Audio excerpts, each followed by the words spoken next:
Oi, gente, como é que vocês estão? Eu sou Yasmin Martins e sejam bem-vindos para mais um vídeo aqui do canal. E hoje eu resolvi compartilhar com vocês alguns clássicos nacionais que eu gosto bastante.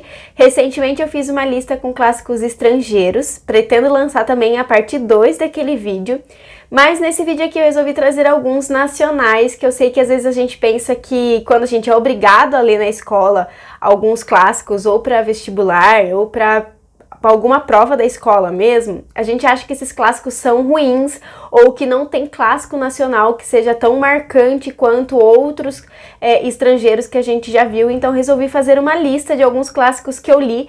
Muitos deles eu li na época da escola, tá? Então são clássicos que acabaram me marcando e que sim, eles podem ser super interessantes, e quando você tá um pouco mais velho, você consegue notar algumas coisas diferentes do que quando você notava quando tava na época ali da escola, tal.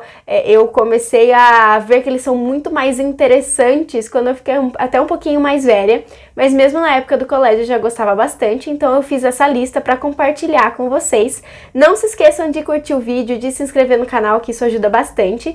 Eu não tenho esses livros físicos, a grande maioria eu não tenho aqui comigo, mas são livros que eu li da biblioteca, ou que na época eu tinha alguma edição e por estar surrada, por estar muito assim ruinzinho, eu acabei passando pra frente. São edições que eu quero comprar, edições novas, sabe? Alguns eu até tenho, mas eu confesso que eu fiquei com um pouquinho de preguiça de tirar 2, 3 ali da estante, e aí eu vou colocar todas as capas aqui pra vocês durante o vídeo.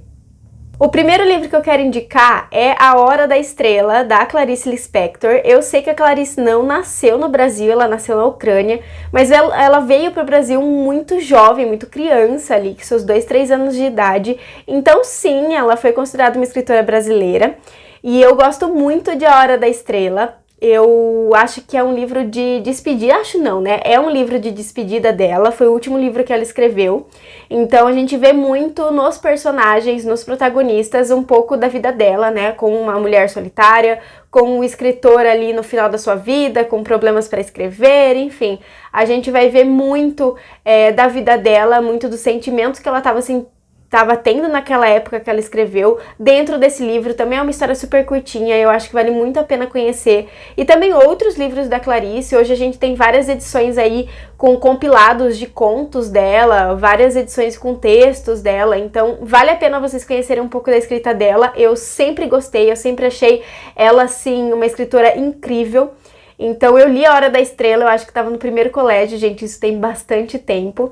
E desde então eu não reli, mas eu tenho muita vontade de reler esse livro, porque eu lembro de terminei esse livro e ter ficado assim, marcado em mim essa história.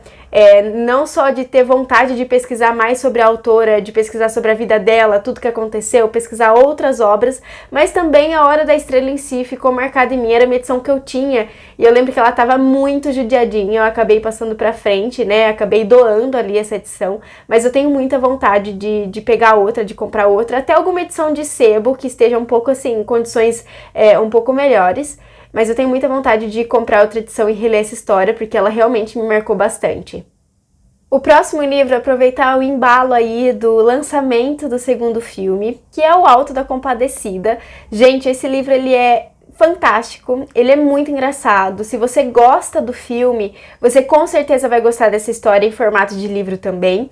Eu acho ela muito interessante, eu acho que vale a pena. Eu tenho uma edição aqui, daquelas mais antigas também, mas ela tá em boas condições.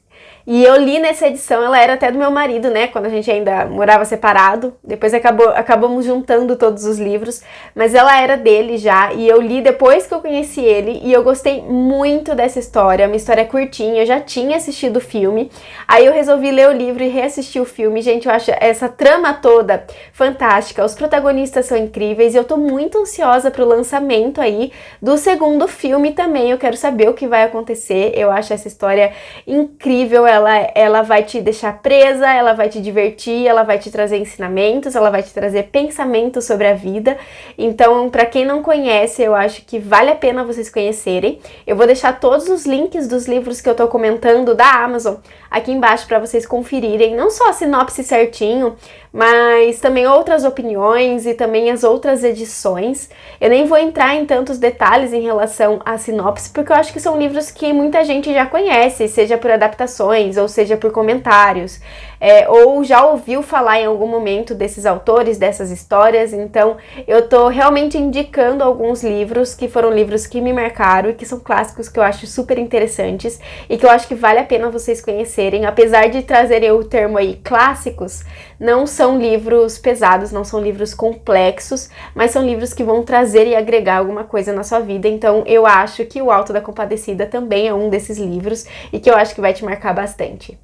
Vale a pena relembrar que o Alto da Compadecida foi uma peça teatral, então o formato desse livro ele é um pouco diferente, né? Ele é em formato de teatro, então pode ser que você estranhe um pouquinho a história no começo, mas mesmo assim eu acho que vale a pena vocês conhecerem, sim. O próximo clássico eu acho que é realmente um clássico e foi um livro que me marcou muito, principalmente o começo. Quando eu li a primeira vez, eu achei o começo, assim, fantástico, e eu lembro de ter terminado, assim, sei lá, o primeiro capítulo, os primeiros trechos do livro, e ter falado assim, por que eu demorei tanto para ler esse livro? Porque esse começo foi, assim, de me prender de uma forma que eu não imaginava, que foi Memórias Póstumas de Brás Cubas. Esse livro realmente vai contar a história aí de um autor que morreu e vai contar a sua vida, né, o nada que foi a sua vida. E aí ele vai contar essas histórias pro rato que tá roendo as carnes do seu cadáver ali. E, gente, o começo desse livro eu acho, assim, fantástico. Como eu falei, ele me prendeu ali logo na primeira frase, logo no começo. Também é um livro curto.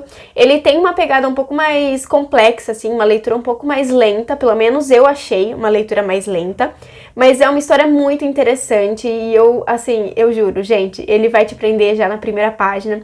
Não é à toa que esse livro é mundialmente conhecido e não é à toa que o seu autor também é mundialmente conhecido. E se você ainda não pegou, é Machado de Assis, tá? E também fica aí a outra dica que é Dom Casmurro, né? Aquela famosa frase de traiu ou não, sabe? Então você precisa ler também Dom Casmurro. Hoje em dia a gente tem diversas traduções não, né? Diversas edições com escritos diferentes, né, com adaptações da linguagem, ou até mesmo em formato de história em quadrinho. Eu já vi, principalmente Dom Casmurro, se eu não me engano, tem em formato de história em quadrinho, tem outros tipos de adaptação. Então, se você acha que os livros ali originais não são para você, existem diversos outros tipos de adaptações, outros tipos de escrita, né, que foram trazendo um pouco mais para a modernidade, né, a escrita do autor. Então eu acho que vale a pena conhecer essa história da maneira que for. Então leiam esses livros, conheçam a escrita de Machado de Assis. Ele tem diversos livros que são considerados clássicos, eu citei 2 aqui, mas existem diversos outros, então vale a pena. O próximo clássico que eu quero comentar com vocês também foi um livro que eu li na época do colégio, que também me marcou bastante, que foi O Cortiço. Esse livro realmente vai contar a história dos habitantes desse cortiço e da dificuldade da vida de cada um, do que eles enfrentam. E, gente, ele é muito interessante, vale muito a pena conhecer. E assim como os livros do Machado de Assis, eu já vi algumas adaptações de O Cortiço, seja para peça de teatro, seja para história em quadrinho, eu também já vi. Então vale a pena vocês conhecerem um pouco sobre O Cortiço. É uma das grandes obras brasileiras, aí, um dos grandes clássicos, e que em algum momento você vai acabar se deparando com ele, seja numa prova, seja num preparatório para um vestibular, seja no colégio mesmo, que foi a época onde eu li, onde eu conheci um pouco mais sobre a literatura nacional. Enfim, você vai acabar se deparando com essa escrita, com a escrita do autor, com os textos, enfim, com a história em si. E como eu falei, também tem diversas adaptações que dá para você ir vendo aí qual edição fica melhor para você ler esse livro, qual maneira, se você prefere conhecer essa história através de uma peça de teatro, através de um vídeo, através de alguma edição especial. Através de qualquer outra coisa, sabe, gente? Eu acho que o importante é a gente conhecer as histórias desse clássico, porque realmente vale a pena conhecer essa história, assim como as outras que eu tô indicando por aqui hoje. O próximo que eu quero indicar, eu acho que é uma história que todo mundo já teve contato em algum momento, que são as histórias do Sítio do Pica-Pau Amarelo. Sim, eles foram os livros. Eu acho que a Reinações de Narizinho foi a primeira história que trouxe aí os personagens do sítio. A gente conhece muito pelas adaptações, pelas séries aí que passavam, pelas inúmeras adaptações que tiveram na TV brasileira. Eu conheci, eu acho que a segunda gravação aí de Sítio do Pica-Pau Amarelo, não a primeirona lá. mas acho que essa foi a segunda, terceira, enfim, que passou na televisão. E eu lembro de ficar apaixonada pelas tramas aí da Emília, da Narizinha, do Pedrinho e de todos os personagens.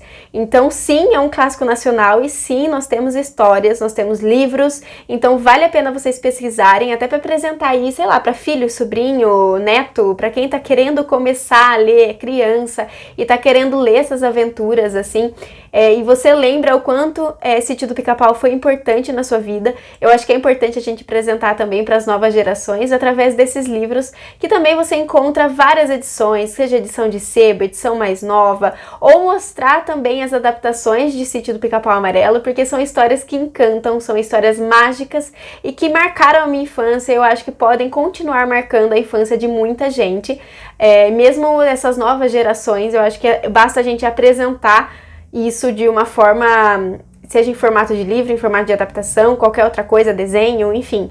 Que a gente teve inúmeras coisas, né, relacionadas ao Sítio do Pica-Pau, então acho que vale a pena para as crianças conhecerem. Esse realmente é um clássico infantil.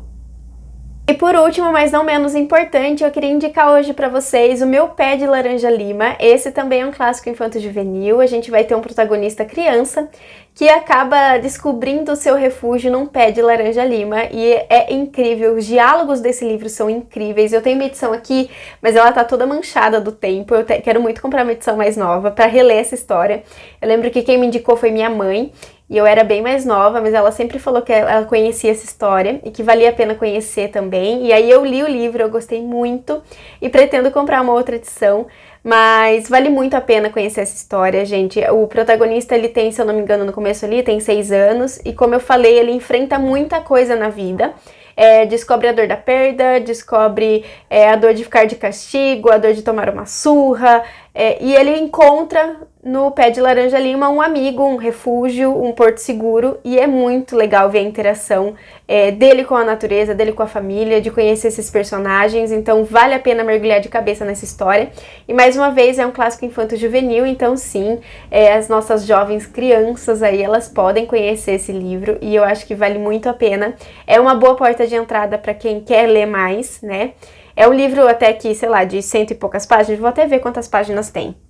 É um livro de mais ou menos, na edição que eu tô vendo aqui, 230 páginas, mas é um livro que vale mesmo a pena, até para você ler junto com seu filho, ou enfim, eu acho que é um livro que é para qualquer idade, e é uma boa porta de entrada para a literatura nacional, com toda certeza, então fica aí a indicação. E se vocês tiverem mais alguma indicação de livro clássico nacional, seja infantil ou seja para adulto, enfim, qualquer tipo de que você considera um clássico e que você acha que as pessoas deviam realmente ler e conhecer as histórias, deixa aqui no comentário. E também não se esqueçam de se inscrever, me seguir nas redes sociais, tá tudo aqui, todos os links vão estar aqui embaixo, tá? Para vocês me acompanharem em outras redes também. Então é isso, a gente se vê no próximo vídeo e até mais!